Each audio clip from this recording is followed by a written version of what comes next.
हमारे साथ डॉक्टर्स भी इस वक्त मौजूद हैं। डॉक्टर सांघवी हमारे साथ मौजूद हैं।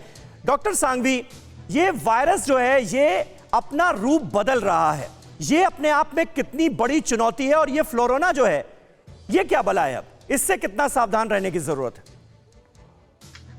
देखिए, ये एक नया वेरिएंट होने की संभावना तो मुझे कम लग रही है। हाँ। लेकिन फ्लू वायरस जो है वो सालों से सदियों से आ रहे हैं और हर साल आते हैं। फ्लू वायरस के सामने हमारे पास वैक्सीन भी है और आज से नहीं कई सालों से वैक्सीन है। लेकिन अगर किसी को फ्लू वायरस है और वो क्योंकि इम्यूनिटी कम है, उनको कोरोना से भी संक्रमण हुआ है, तो उसके वजह से दो वायरस डिटेक्ट हो सकते हैं, यानी कि फ्लू वायरस और दूसरा कोरोना यानी कोविड वायरस।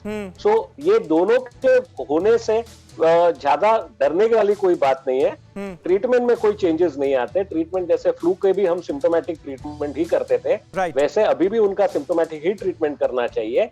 हाँ, लेकिन अगर इम्यूनिटी कम है तो ये ऐसे डबल इन्फेक्शन से होने की संभावना बढ़ जाती है। अच्छा डॉक्टर पार्थिव, जैसा अभी हमने सुना यूपी के सीएम योगी आदित्यनाथ को, उन्होंने कहा कि ओमिक्रॉन जो है ये नॉर्मल बुखार की तरह है। क्या नॉर्मल बुखार माना जा सकता है क्या ओमिक्रॉन वेरिएंट से संक्रमण को?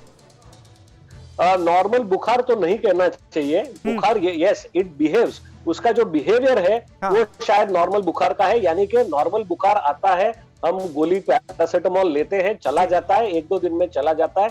लेकिन जो नॉर्मल बुखार है उसके जगह पे ये फैलता बहुत ज्यादा है, बहुत ही तेज रफ्तार से फैलता है, यानी कि ज्यादा से ज्यादा लोगों को संक्रमित कर सकता है। और उसके लिए जिसको हुआ है, कोविड हुआ है, अभी वो ओमिक्रॉन वेरिएंट है या डेल्टा है या डेल्टा प्लस, ये तो जांच के बाद ही पता चलेगा। और क्योंकि इतने सारे तादाद में सैंपल्स टेस्टिंग हो रही है, मुझे नहीं लगता है कि आज मुझे अगर कोविड हुआ है तो ये संक्रमण ओमिक्रॉन से था या डेल्टा से था तो या डेल्टा प्लस से था, क्योंकि हमारे पास क्योंकि ये तो जीनोम सीक्वेंसिंग के जरिए ही पता चल पाएगा। अच्छा डॉक्टर जायसवाल, इसमें बहुत सारे ऐसे लोग हैं जो थोड़ा दुविधा में भी नजर आ रहे हैं। नॉर्मल अगर खांसी बुखार किसी को हो रहा है तो लोग टेस्टिंग नहीं करा रहे हैं। कई लोग जो हैं वो इस शंका में भी हैं कि शायद मुझे ओमिक्रॉन हुआ और फिर होकर चला गया और उसका ज्यादा असर मेरे ऊपर नहीं पड़ा, तो लोग टेस्टिंग भी नहीं करा रहे, तो ये भी नहीं पता चल पा रहा है कि उन्हें कोरोना हुआ या नहीं हुआ। ये स्थिति जो है ये क्या कितनी चुनौतीपूर्ण है? देखिए, इसीलिए मैंने आपने जब मुझसे पूछा क्या ये नॉर्मल बुखार जैसा है, तो मैं इसका आंसर देता हूँ नहीं, ओमिक्रॉन एक नॉर्मल बुखार नहीं है, क्योंकि हमें ये नहीं पता है कि आगे ये डेल्टा प्लस है, डेल्टा है या कोविड का ओमिक्रॉन वेरिएंट है।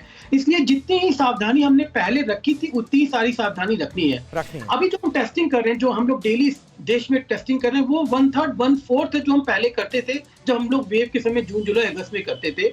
यानी हमको जिनको भी कोई प्रॉब्लम हो रही है वो अपने को रिस्ट्रिक्ट करें, इसको हल्के में ना लें, भले ही ओमिक्रॉन क्यों ना हो, जिसकी अब केवल कंटेजियस ज्यादा है, मोर्टेलिटी कम नहीं ना, पर इसको हल्के में नहीं लेना चाहिए, क्योंकि अब हमें अभी पूरा एग्जैक्टली डाटा नहीं है कि हम किस वेरिएंट से जा रहे हैं। इसे बहुत इंपॉर्टेंट, जो हम लोग पहले 3T को फॉलो करते थे, हमको टेस्टिंग आनी है, ट्रैकिंग करनी है, प्रॉपर ट्रीटमेंट करना है, प्रॉपर आइसोलेशन घर में रहना है, अस्पताल जाने की जरूरत नहीं ना जब तक सैचुरेशन कर्व या कुछ नहीं होता है।